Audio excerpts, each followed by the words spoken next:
Bonjour à tous, et c'est un réel plaisir de se retrouver pour adorer le Seigneur, pour chanter. Alors on peut le faire en présentiel ou peut-être si vous n'avez pas l'occasion d'être ici, vous êtes chez vous, eh bien vous pouvez chanter ces cantiques que nous commençons à connaître. Il y a un verset qui m'a beaucoup saisi, que j'aime beaucoup. Nous ferons résonner les cordes de nos instruments tous les jours de notre vie. Parce que Ézéchias avait vu ses péchés pardonnés, il avait découvert le salut de Dieu. C'est un verset qui se trouve dans Ésaïe 38. Et je pense que nous avons, nous tous, je l'espère, la joie d'avoir été pardonnés par le Seigneur. Alors vous dites, mais je ne sais pas jouer d'un instrument. Si, vous avez des cordes vocales. Donc, si vous n'avez pas d'autres cordes que vocales, donc vous pouvez tous les jours de votre vie faire vibrer ces cordes-là. Et c'est ce que nous allons commencer à faire par deux chants. J'entrerai dans ces portes et Hosanna, Hosanna. Si on peut se lever, pour ceux qui le souhaitent, chanter debout ces cantiques.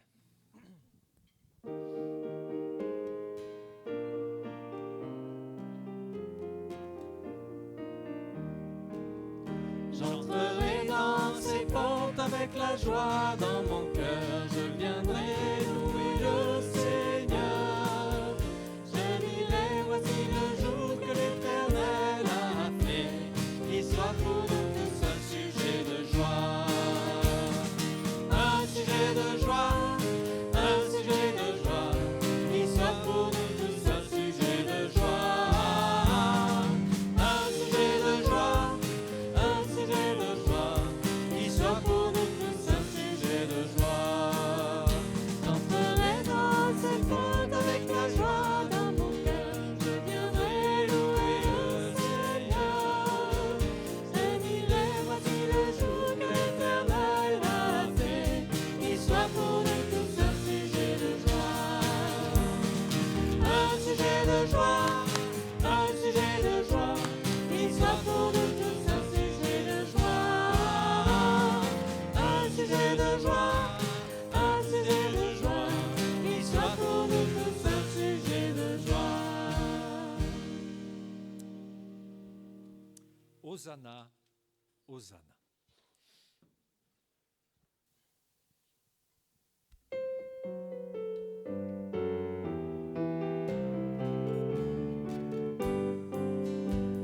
Hosanna, Hosanna, Hosanna au plus haut des cieux.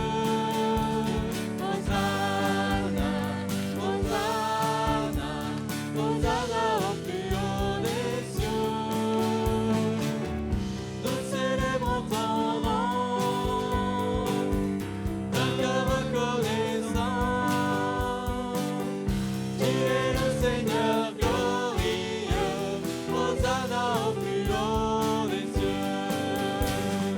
Gloire, gloire, gloire à Jésus notre roi. Gloire, gloire, gloire à Jésus notre roi.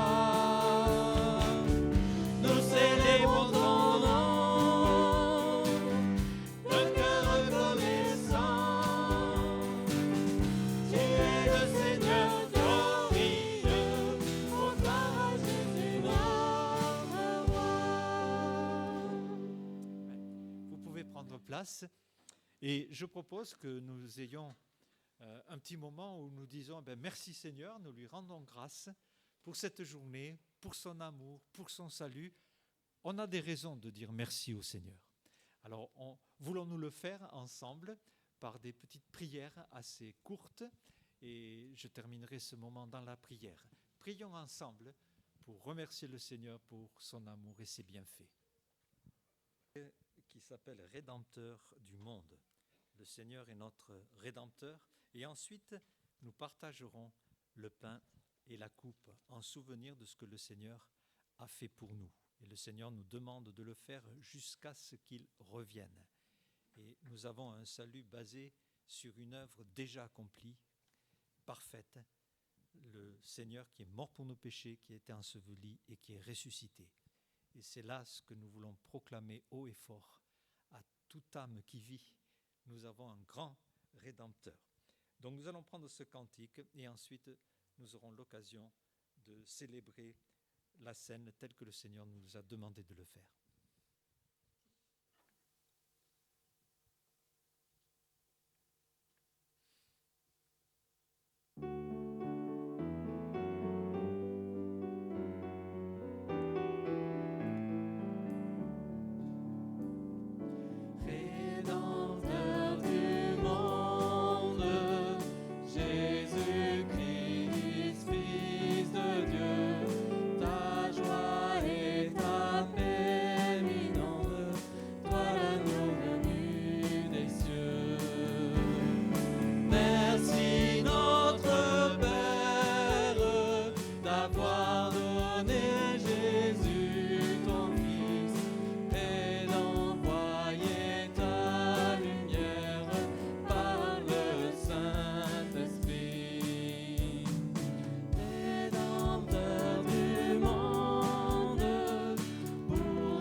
Serons jamais assez reconnaissants de ce que le Seigneur a fait pour nous. Et il y aura maintenant ce temps qui sera coupé pour les internautes parce que ça prend un peu de temps. Mais sachez, juste avant peut-être de couper, que eh bien, quand nous célébrons la mort du Seigneur, son corps qui a été brisé pour nous, symbolisé par le pain, le Seigneur a dit « Faites ceci en mémoire de moi ». Et bien sûr, prendre le pain n'est pas accepter Jésus-Christ. Le pain n'est pas Jésus-Christ, c'est l'image de son corps, c'est le souvenir que son corps a été brisé. Et la coupe est le souvenir, le symbole que son sang a été versé. Et nous avons spirituellement une alliance absolument incroyable, merveilleuse par le sang de Christ. Et nous tous qui avons accepté le Seigneur, qui avons décidé d'être ses disciples, puisque le Seigneur a dit « Allez par tout le monde, faites des disciples, baptisez-les et enseignez-leur tout ce que je vous ai prescrit », eh bien, nous tous qui sommes ses enfants, qui sont baptisés, nous voulons annoncer, peut-être à certains qui sont ici aussi, annoncer que nous avons un grand Sauveur et un grand Seigneur. Alors je vais demander donc à Boris, David et Johnny de s'approcher pour distribuer le pain et la coupe. Et tous ceux qui y participent, merci de vous lever pour en faciliter la distribution.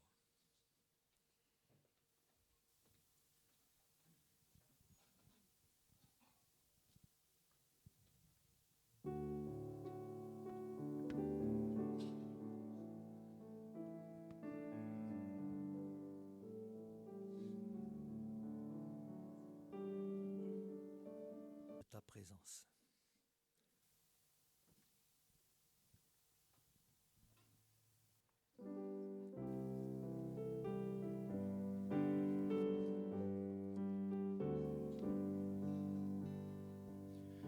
J'ai soif de ta présence, divin chef de ma foi, dans ma faiblesse immense que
prendre place.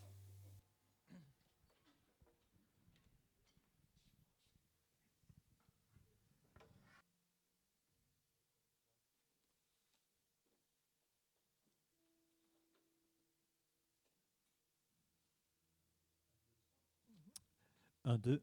Voilà. Bien. Alors maintenant, c'est aux enfants que je m'adresse. Et j'aimerais vous apprendre un chant. Alors si vous voulez, vous pouvez venir là, parce qu'après vous allez partir. Alors venez tous là, les enfants. Voilà.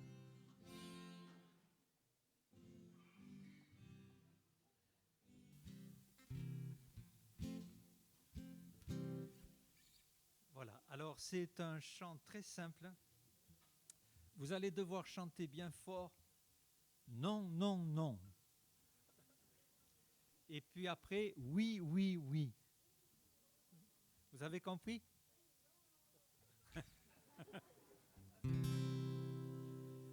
Bien. Alors, il n'y a pas beaucoup de paroles, mais c'est l'histoire de toute votre vie qui commence. Et c'est l'histoire de toute la vie des grands aussi. Toc, toc, toc, quelqu'un frappe à ma porte. Toc, toc, toc, quelqu'un voudrait entrer. C'est le mal qui réclame une place. Non, non, non, mon cœur lui est fermé. Bon, c'était pas très fort le non, non, non. Hein? On recommence. Toc, toc, toc, quelqu'un frappe à ma porte. Toc, toc, toc, quelqu'un voudrait entrer. C'est le mal qui réclame une place. Non, non, non, mon cœur lui est fermé. Toc, toc, toc, quelqu'un frappe à ma porte. Toc, toc, toc, quelqu'un voudrait entrer. C'est Jésus qui réclame la place. Oui, oui, oui, Seigneur, tu peux entrer. Alors voilà, avec ce chant démarre l'école du dimanche 2021-2022. Et avant de rejoindre les classes, nous allons vraiment demander au Seigneur de bénir tous ces enfants. Peut-être que je demande à Eddie de venir et de prier pour ces classes, pour les enfants et tous ceux qui vont s'en occuper.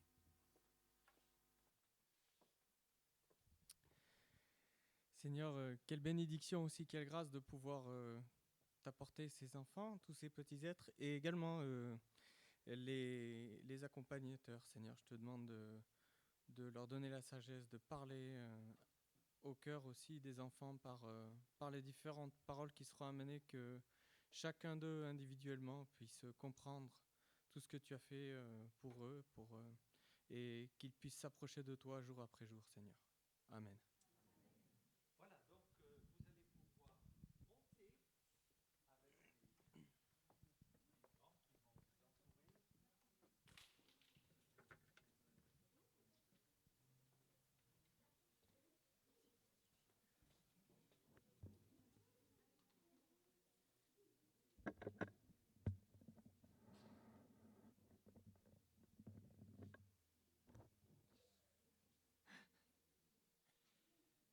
Voilà, peut-être vous avez deviné, ce matin, c'est Jacques qui va parler. Alors je l'appelle pour venir ici devant.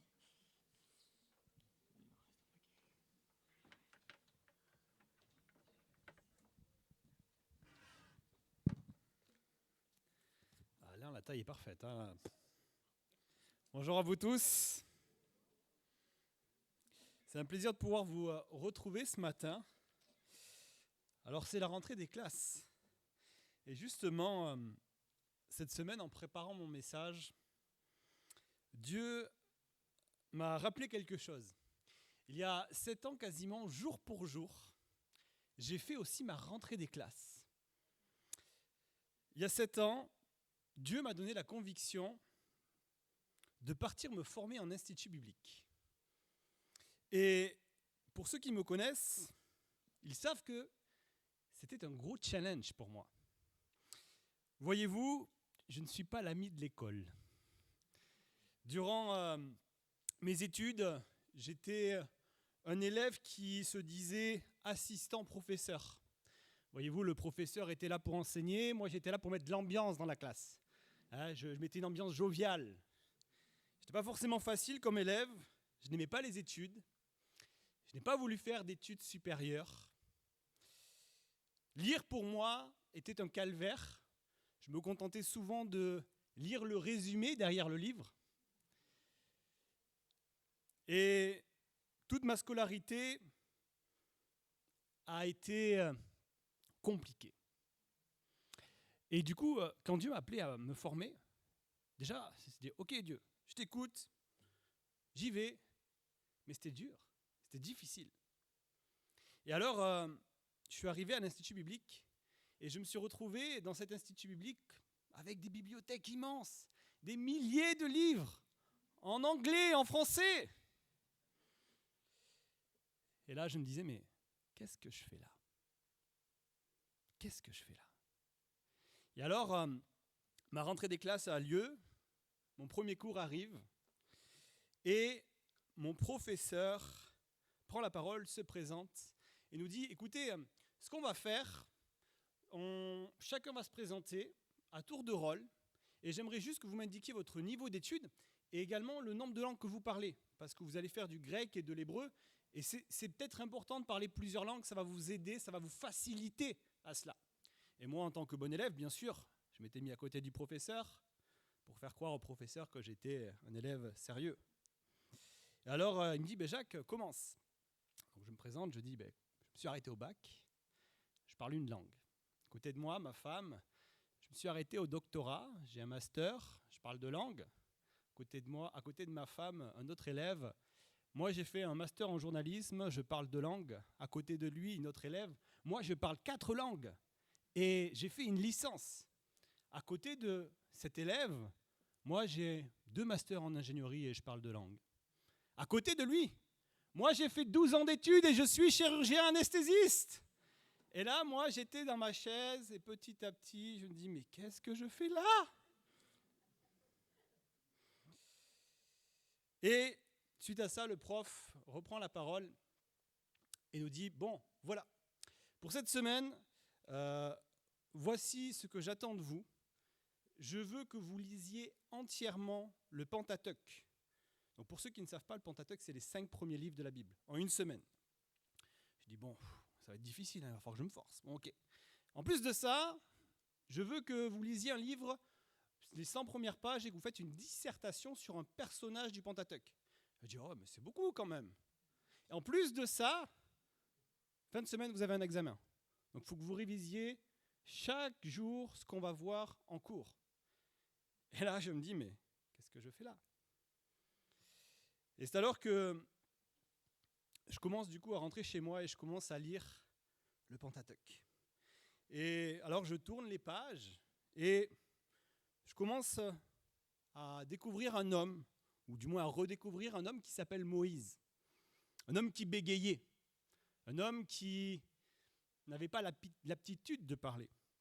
Et je vois au fur et à mesure que cet homme-là va se tourner un leader, un porte-parole de Dieu. Et alors je continue à tourner les pages et je découvre ce peuple qui était esclave, que Dieu est venu libérer. Et je continue à tourner les pages et je vois ce peuple qui va dans le désert, qui passe par des moments difficiles, qui ont des fois du mal à écouter Dieu. Et je continue à tourner les pages et là je tombe sur quelque chose que Dieu va demander à Moïse, de faire le tabernacle. Et ce qui est intéressant, c'est que Dieu va le demander avec précision et avec perfection. Il va demander de faire le tabernacle, l'endroit sacré où Dieu va habiter au milieu du peuple. Ce n'est pas n'importe quoi qu'il va demander à Moïse. Et il va dire précisément ce qu'il désire. Il va dire les matériaux à utiliser, la finition à faire, comment ils doivent être travaillés, la longueur précise. Et tout ça, Moïse va devoir le faire. Il va devoir faire l'autel d'airain, le chandelier, les couvertures et les robes des sacrificateurs, l'autel des parfums, la cuve d'airain et bien d'autres choses encore. Et quand j'ai lu ça, je me suis imaginé un peu à la place de Moïse. Dieu est en train de demander à Moïse quelqu'un qui bégayait auparavant, demandait à un peuple d'Israël qui sort d'Égypte, qui a dû s'enfuir rapidement d'Égypte. Et ils sont comme des nomades. Quand ils sont enfuis, ils ont vraiment pris une fuite, ils ont laissé derrière eux certaines choses. Ils n'ont pas eu le temps certainement de tout prendre. Et là, ils sont au milieu du désert. Ils n'ont pas un double master d'ingénierie. Ils n'ont pas fait 12 ans pour être chirurgien anesthésiste. Ils étaient esclaves. Ce peuple était un peuple qui n'a pas toujours été obéissant. Ils n'ont pas les mêmes ressources que nous avons aujourd'hui. Et pourtant, Dieu va demander ça. Et là, je me suis dit, mais waouh, moi je suis comme eux là. Ça me semble terrible, ça me semble difficile. Mais Dieu me le demande. Mais Dieu me le demande. Peut-être que vous ici ce matin, vous avez déjà été confronté à la volonté de Dieu. Et vous vous sentez incapable de faire des choses, incapable parce que vous voyez, ah non, mais moi je ne suis pas capable, c'est plutôt l'autre là. Ah, c'est celui qui est à gauche là-bas, lui il est bien, lui. Demande à lui. Mais pourtant Dieu vous le demande à vous. Et vous êtes face à cette volonté et vous ne savez pas comment faire. Et ce que je trouve intéressant dans ce passage, c'est que Dieu, juste après avoir donné les instructions à Moïse de comment faire le tabernacle, il va dire comment il a préparé toute chose. Et ce matin, ça va être le thème de mon message, c'est Dieu te donne du potentiel pour faire son œuvre. Et je vous propose de prendre le texte qui m'a marqué au début de cet institut biblique, et ça a été vraiment pour moi un texte que j'ai médité tout au long. Et c'est le texte que je vais vous partager ce matin, qu'on va décrypter ensemble, c'est Exode 31, versets 1 à 6. Exode 31, versets 1 à 6.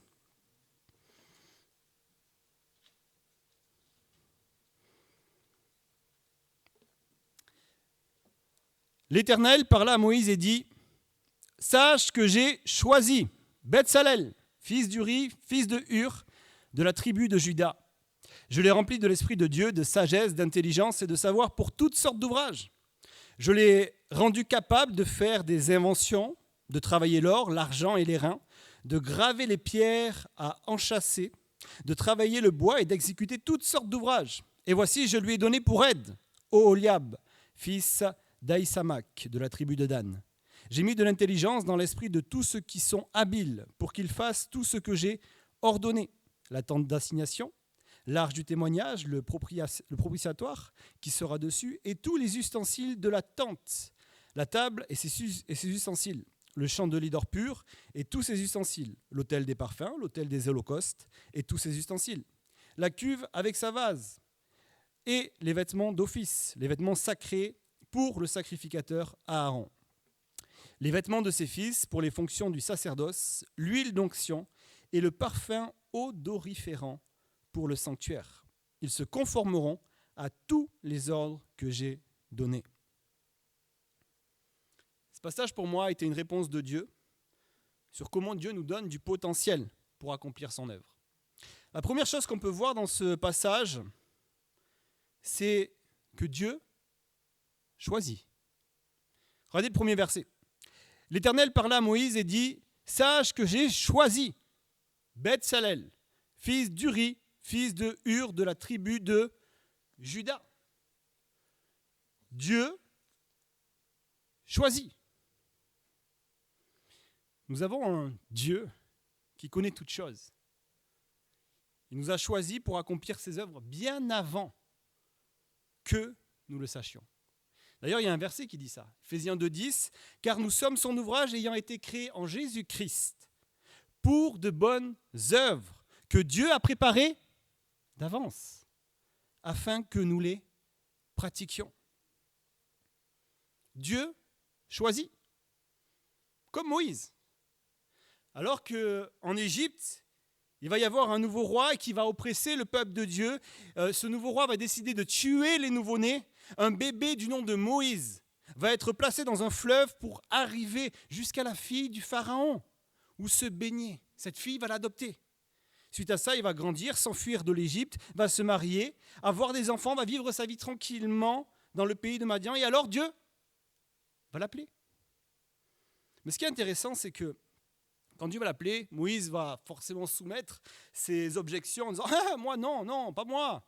Je suis un homme qui bégaye, je suis un homme qui n'est pas la parole facile. » Voyez-vous, Moïse, quand Dieu va l'appeler, va regarder à son incapacité. Mais Dieu ne va pas regarder à l'incapacité de Moïse, mais il va regarder à celui qu'il a choisi et qu'il a préparé pendant des années. Voyez-vous, Moïse, quand il a été adopté par ce peuple égyptien, il va connaître le peuple d'Égypte, il va connaître la royauté égyptienne, comment cela fonctionne. Il va voir la souffrance de son peuple, à tel point qu'il va se rebeller. Juste à ça, il va s'enfuir. Il va prendre soin d'un troupeau, il va se marier. Et là, Dieu l'appelle. Mais voyez-vous, Dieu a choisi Moïse et l'a préparé pour la mission, libérer le peuple d'Israël. Alors que tu regardes à ton incapacité, Dieu, lui, va regarder au plan qu'il a pour toi. Car nous sommes son ouvrage ayant été créé en Jésus-Christ, afin de pratiquer de bonnes œuvres de bonnes œuvres que Dieu a préparées d'avance, afin que nous les pratiquions. Sache que toi aussi, tu as été choisi. Ce n'est pas juste un Moïse, ce n'est pas juste Jacques.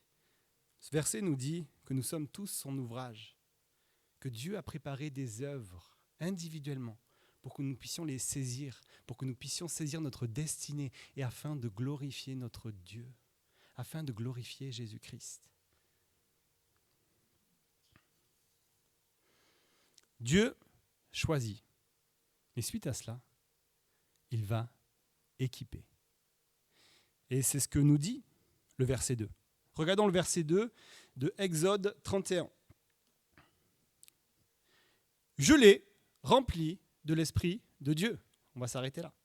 Je l'ai rempli de l'Esprit de Dieu.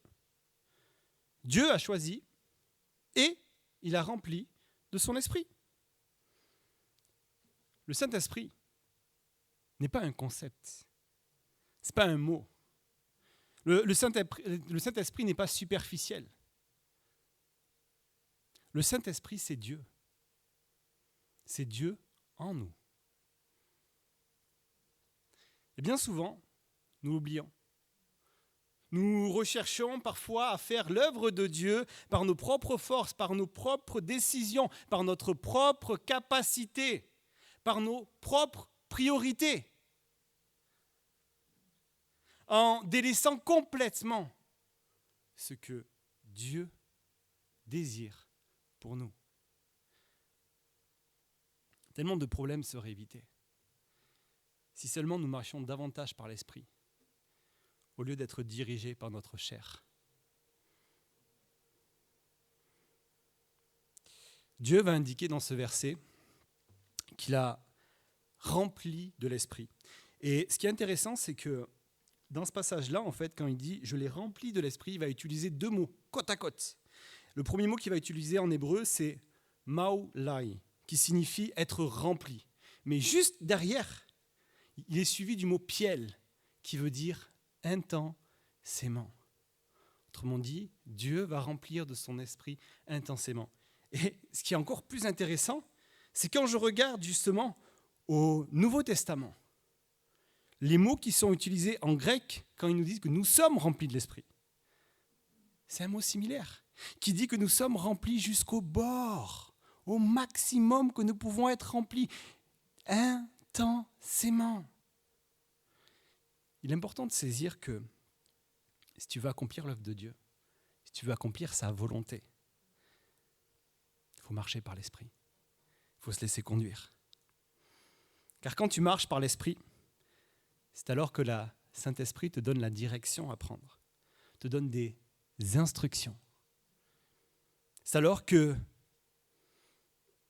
le Saint-Esprit te donne des dons dans le but de l'édification de l'Église, dans le but de glorifier Jésus-Christ. C'est Paul qui va nous dire ça dans 1 Corinthiens 12. Il y a diversité de dons, mais le même esprit. Il va nous dire que manifester l'esprit, c'est toujours pour le bien de tous. C'est toujours pour le bien de tous. Pas pour notre bien à nous, mais pour le bien de tous. Paul va nous dire que marcher par l'esprit procure également un nouveau caractère.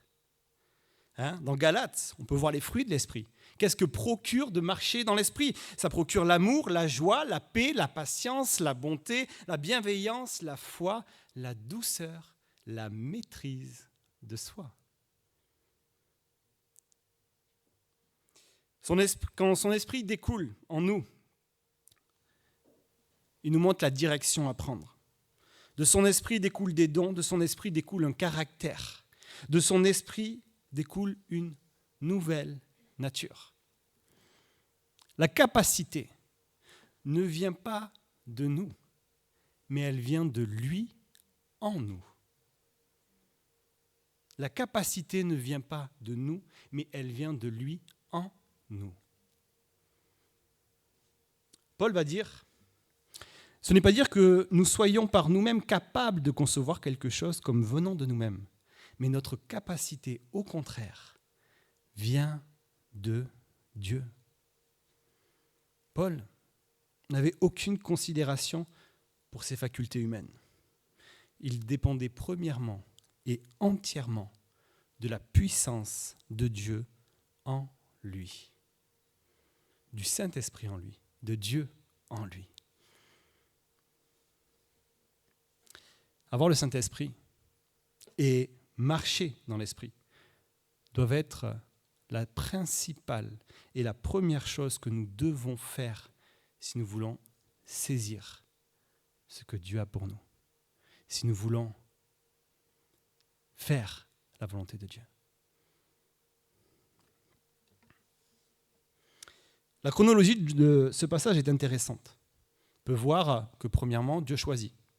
Que deuxièmement, Dieu va nous préparer comment ? En nous donnant son esprit. Et si on continue le passage, je vous propose de le continuer.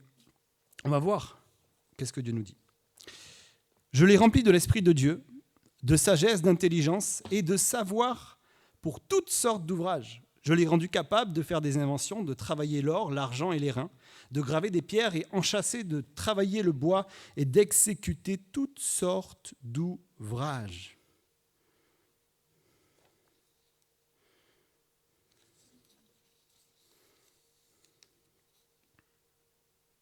Dieu, après nous avoir envoyé le Saint-Esprit, va nous donner des capacités, va nous donner un caractère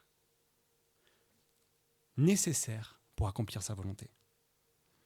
Nous avons grandi tous dans un contexte différent, peut-être dans une culture différente, dans des familles différentes.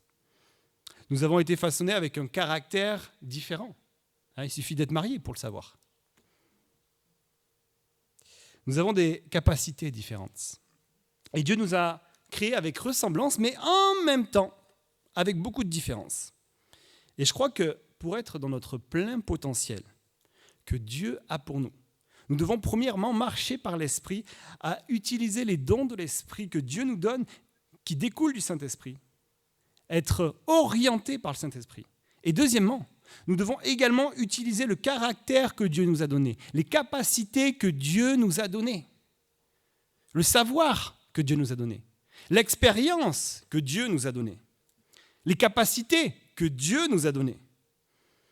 On va voir que dans ce texte, Dieu va remplir d'esprit, il va préparer en envoyant des personnes qui savent faire ce que Dieu demande. Des personnes qui ont une capacité intellectuelle, des personnes qui ont un caractère, on parle de sagesse, des personnes qui ont la capacité de faire sa volonté. Et je crois que nous, Église, nous sommes appelés à cela. Nous sommes appelés à marcher dans l'esprit, en utilisant les capacités que Dieu nous a données. Vous savez, ce matin, je suis passé dans la salle à côté et j'ai vu qu'elle commence à prendre forme. Je ne sais pas si vous êtes allés voir, il commence à avoir un bar, il commence à avoir la cuisine qui est formée. Et je discutais avec un frère et j'ai fait une blague, un peu en disant « Ah, si moi je l'avais fait ». Mais c'est la réalité. Si moi je l'avais fait, waouh, la cuisine serait assez éphémère. Voyez-vous, je n'ai pas la capacité du bricolage. Cependant, Dieu donne des capacités différentes.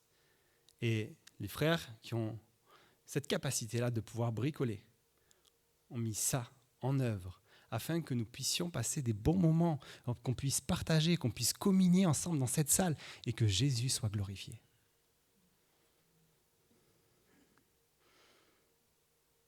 Ça me fait penser à ce passage qu'on retrouve, la parabole du talent, qu'on retrouve dans Matthieu 25. Alors je ne vais pas forcément la lire, parce qu'elle est un peu longue, mais pour ceux qui ne la connaissent pas, je vais juste faire un petit résumé de cette parabole. C'est un maître, tout simplement, qui confia ses biens à ses serviteurs.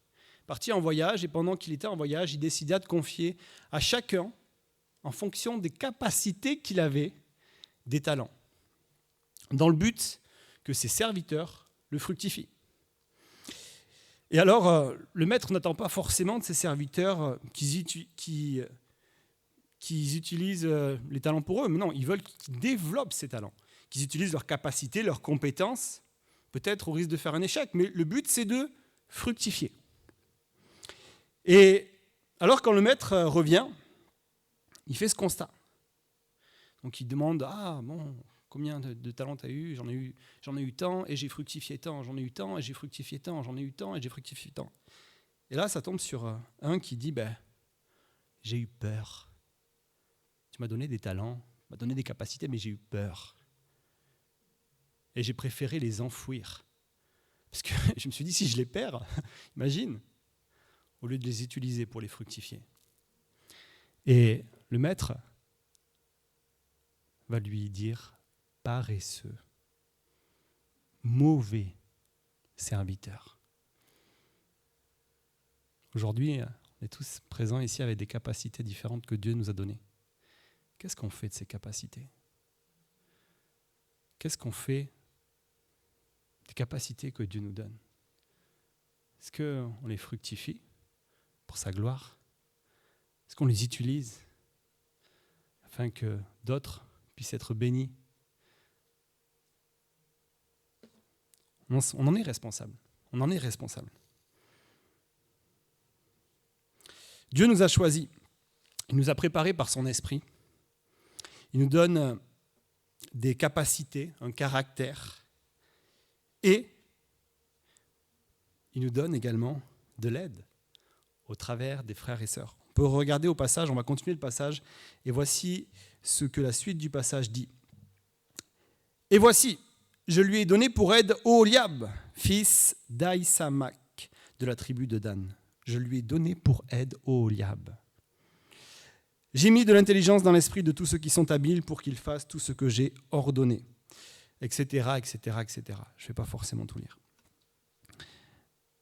Je veux juste insister sur la première phrase. Et voici, je lui ai donné pour aide Oholiab.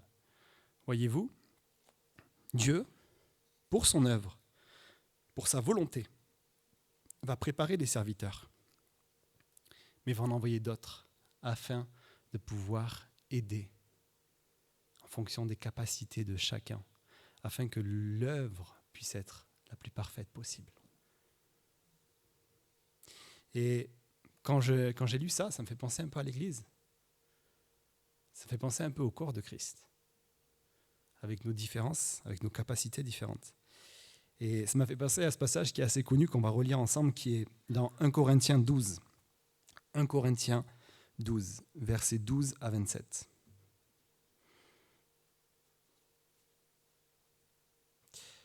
Car, comme le corps est un, et a plusieurs membres, et comme tous les membres du corps, malgré leur nombre, ne forment qu'un seul corps, ainsi en est-il de Christ.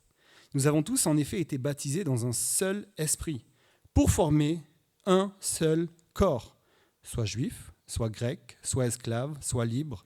Et nous avons tous été abreuvés d'un seul esprit.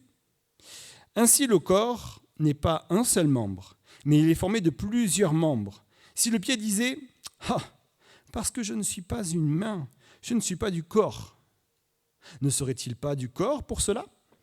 Et si l'oreille disait « Parce que je ne suis pas un œil, je ne suis pas du corps », serait-elle pas du corps pour cela ? Si tout le corps était œil, où serait l'ouïe ?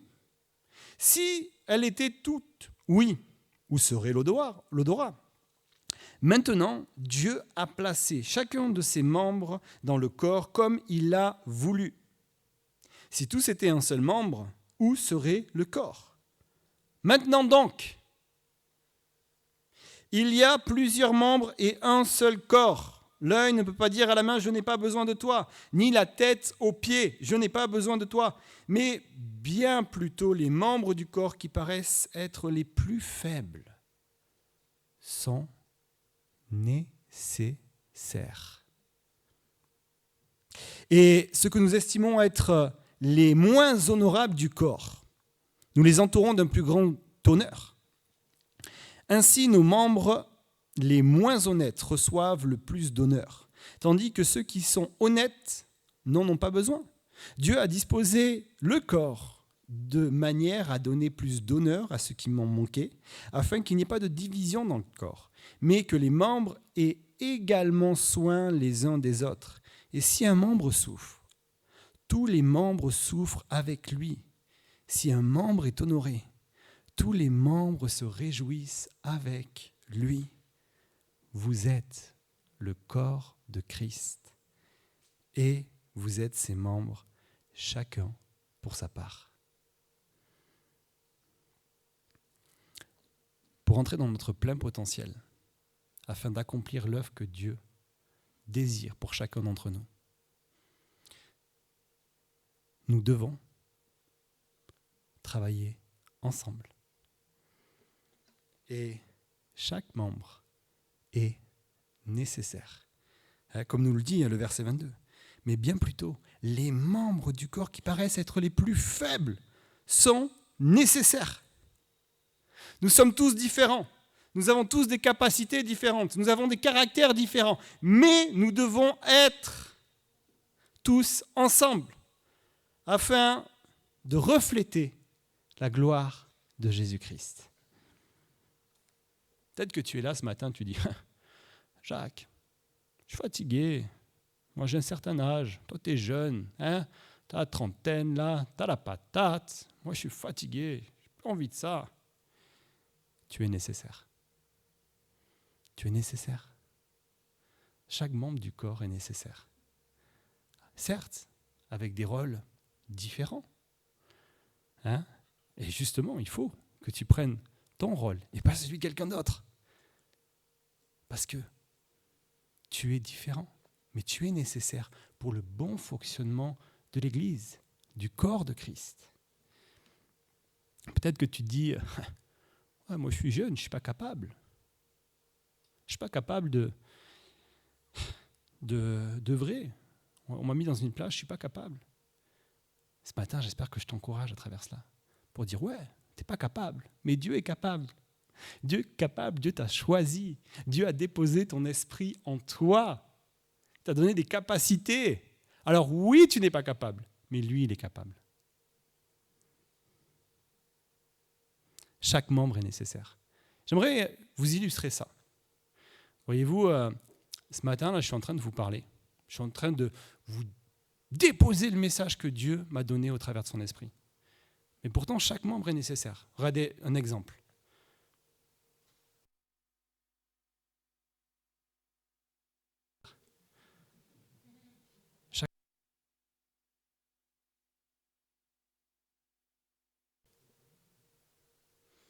Un, deux, voilà. Vous voyez ce que je veux dire ?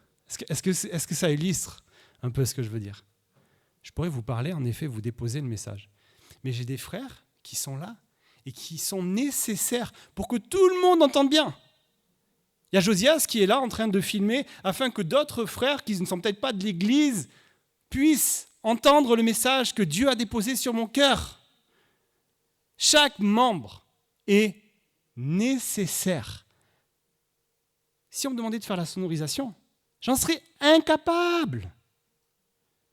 Mais pourtant, Eddie est là, et il est nécessaire. Sinon, vous ne m'entendrez pas bien. Bon, c'est vrai, j'ai une grosse voix, mais je m'abîmerai un peu la voix. Vous êtes tous nécessaires, individuellement. Vous avez des capacités que Dieu désire utiliser. Vous qui avez accepté Christ, si nous voulons voir la gloire de notre Seigneur Jésus-Christ, nous devons prendre conscience qu'il a préparé des œuvres d'avance pour nous, qu'il nous a choisis, qu'il nous a préparés à cela afin de les réaliser. Prions.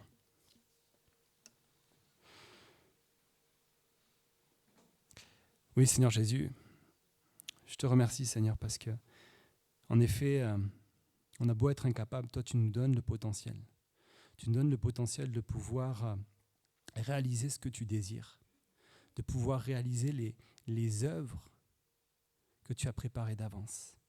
Je te demande particulièrement, Seigneur, de pouvoir montrer à mes frères et sœurs les capacités qu'ils ont, les dons que tu leur as donnés, afin qu'ils puissent les mettre pour le bien commun de l'Église, pour le bien commun de ton corps, afin que tu puisses être glorifié, Seigneur Jésus.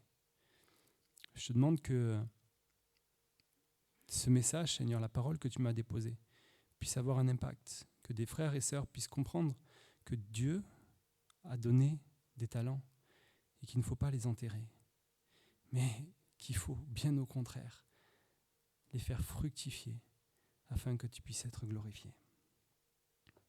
Seigneur, merci pour ta parole, merci pour les encouragements que tu as déposés dans mon cœur. Au nom de Jésus, Amen.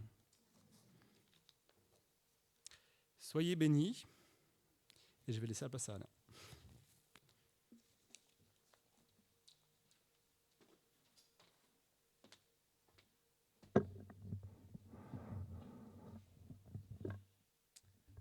Peut-être tu m'as pris un papier qui m'appartient, je ne sais pas.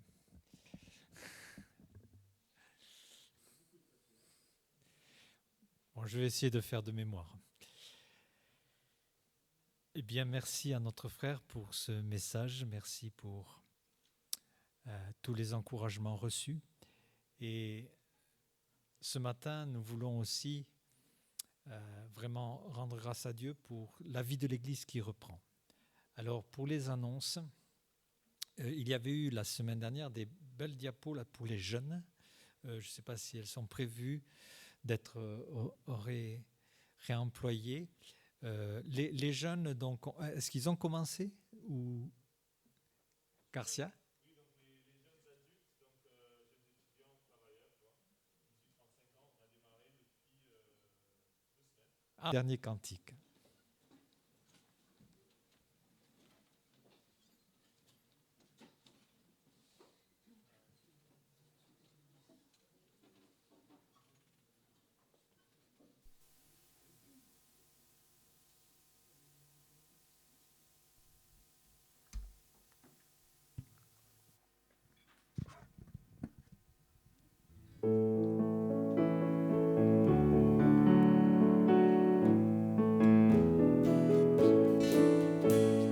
Sur le chemin va sans peur, car Jésus est devant toi. Il veut être ton sauveur. Suis-le par la foi. Et maintenant saisis la main de ton sauveur, car lui seul te donne l'éternel bonheur. Il a donné sa vie sur la croix. Suis-le par la foi. Si tu tombes en chemin,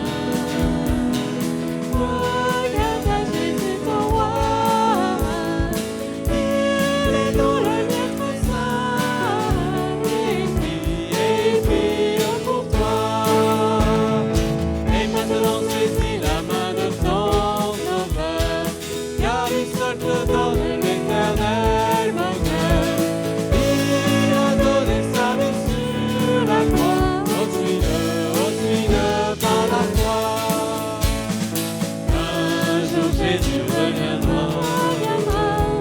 Oh, quel immense bonheur, dans son ciel il te fondra. Bénis-le dans ton cœur. Et maintenant saisis la main de ton Sauveur, car lui seul te donne l'éternel bonheur.